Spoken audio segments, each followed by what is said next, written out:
مثلاً ہم غیبت کا بائیکاٹ کریں، ہم حسد کا بائیکاٹ کریں، ہم جھوٹ بولنے کا بائیکاٹ کریں۔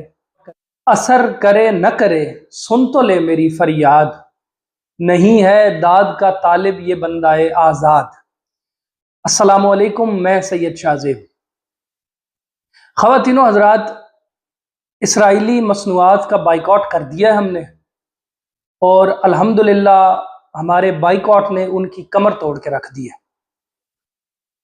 میں ذاتی طور پر یہ سمجھتا ہوں کہ یہ جو پروڈکٹس کا یا کسی کی خدمات کا بائیکاٹ کیا جاتا ہے، اگر یہ صحیح طریقے سے کیا جائے تو یہ بڑا اس کا گہرا اثر ہوتا ہے۔ ماضی میں کئی مثالیں ہیں، اور ہمارے سامنے تو ایران کی مثال ہے کہ جس پہ کم و بیش کوئی 40-45 سال سے پابندیاں ہیں، اور وہ ہر چیز اپنے ملک میں بنا رہا ہے۔ میرا اپنا تو اتفاق نہیں ہوا، لیکن جو دوست گئے ہیں وہاں ان سے پوچھا ہے تو پتہ چلا کہ بہت سی چیزیں، کم و بیش 90% چیزیں وہ خود بناتے ہیں اور استعمال کرتے ہیں، یعنی ان کی اپنی پروڈکشن ہے، اس کی بجائے کہ وہ کسی اور پر ڈیپینڈ کریں۔ میں یہ حیران ہوں کہ پاکستانی ہم ایسی عجیب و غریب مخلوق ہیں کہ ہم صحیح کام کو بھی غلط طریقے سے کرتے ہیں۔ جب یہ بائیکاٹ کا آغاز ہوا تو میں بہت ذاتی طور پہ خوش ہوا، کیونکہ اسرائیل اس لیے سب سے آگے ہے کہ ان کا معاش بہت مضبوط ہے، اور جو ہم جیسے ملک ہیں، ہمارے جیسے پاکستان، بنگلہ دیش، اور بنگلہ دیش تو خیر ہم سے بہت بہتر ہے، یہ معاشی طور پہ چونکہ مضبوط نہیں ہے، اور یہ اسرائیل اور امریکہ مضبوط ہے۔ امریکہ تو نام کا ہے، وہ بھی وہاں پہ بھی یہودی لابی ہے زیادہ تر۔ میں نے یہ محسوس کیا کہ جب تک معاش مضبوط ہوگا، آدمی کی بات میں وزن ہوگا۔ جنہ گھر دانے انہاں دے کملے بھی سیانے۔ آپ اپنے ارد گرد دیکھ لیں، گاؤں میں، شہر میں، جہاں بھی کوئی زمیندار ہے، 4 پیسوں والا ہے، اس کی غلط بات پہ بھی لوگ واہ واہ کرتے ہیں، اور جو شریف النفس آدمی ہے، سادہ لو آدمی ہے، چاہے وہ جتنا بھی اچھا یا وزن والی بات کرے، اس میں کم ہی لوگ اس پہ داد دیتے ہیں۔ ملکوں کی بھی صورتحال یہی ہے۔ اگر آپ معاشی طور پہ مضبوط ہو تو آپ کی بات سنی جائے گی، اور اگر آپ کمزور ہو تو آپ کو رگیدا جائے گا، جو حال ہمارے ساتھ ہو رہا ہے یا بہت سے اور ممالک کے ساتھ ہو رہا ہے۔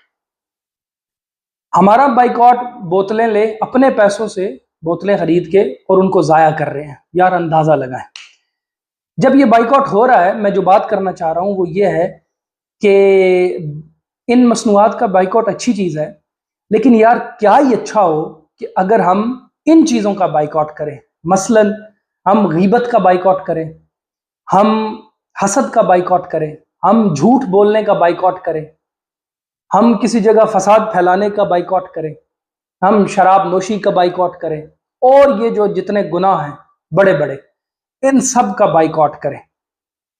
کم از کم ہم یہ تو کر ہی سکتے ہیں نا۔ جہاد جو کہتے ہیں کہ 2 یا 3 اقسام کا ہے، ان میں سے جو افضل جہاد ہے وہ جہاد فی النفس ہے۔ تو اللہ کرے کہ ہم یہ بائیکاٹ کر سکیں، اور اگر اس میں کامیابی ہو نہ ہو تو اس میں تو اللہ ہمیں کامیابی دے۔ آج سے یہ عہد کر لیں کہ کسی ایک چیز کا بائیکاٹ کرنا ہے، یہ آپ کی مرضی ہے کہ آپ نے کس کا کرنا ہے۔ جھوٹ کا کرنا ہے، غیبت کا کرنا ہے، حسد کا کرنا ہے، حرام خوری کا کرنا ہے، یا وغیرہ وغیرہ، اور پھر اپنے اللہ کو ایک یا دوسرے دن بتائیں کہ یا اللہ میں نے اس چیز کا بائیکاٹ کیا تھا اور اس سے یہ تبدیلی میرے میں آئی ہے۔ اللہ ہمیں ان مصنوعات کا بائیکاٹ کرنے کی بھی توفیق دے، ہمارے بچے مر رہے ہیں وہاں پہ، اور اللہ ہمیں ان چیزوں کا بھی بائیکاٹ کرنے کی توفیق دے جو اب مجھے لگتا ہے کہ ہم پر حاوی ہو گئی ہیں اور ہماری شخصیت کا حصہ بن گئی ہیں۔ میں ایک چھوٹی سی بات کروں گا۔ انڈیا میں ہمارا ایک دوست تھا، انڈیا کا دوست تھا، تو اس سے میں نے پوچھا کہ یار تم لوگ کیسے پہچان کرتے ہو کہ یہ آدمی اس ملک کا ہے، یہ اس ملک کا؟ تو اس نے عذرائے مزاح مجھے ٹوک مارنے کے لیے کہا کہ یار ہمیں دوسروں کا تو نہیں پتا، پاکستانی بندے کا ہم ایسے پتہ کرتے ہیں کہ اس سے ہم نے کوئی چیز لینی ہو نا، تو ہم یہ دیکھتے ہیں کہ اس نے جو پیسے ہمیں بقایا دیے ہیں اس میں ہم درمیان والے نوٹ دیکھتے ہیں، کیونکہ ہمیں پتہ ہوتا ہے کہ جو پھٹے ہوئے نوٹ ہوں گے وہ یہ درمیان میں رکھے گا، اور جو صحیح ہوں گے وہ اوپر نیچے رکھے گا۔ یہ امیج ہے۔ اللہ ہمیں جو بھی ہم مقصد بنائیں، اللہ ہمیں اس میں کامیاب کرے۔ خدا حافظ۔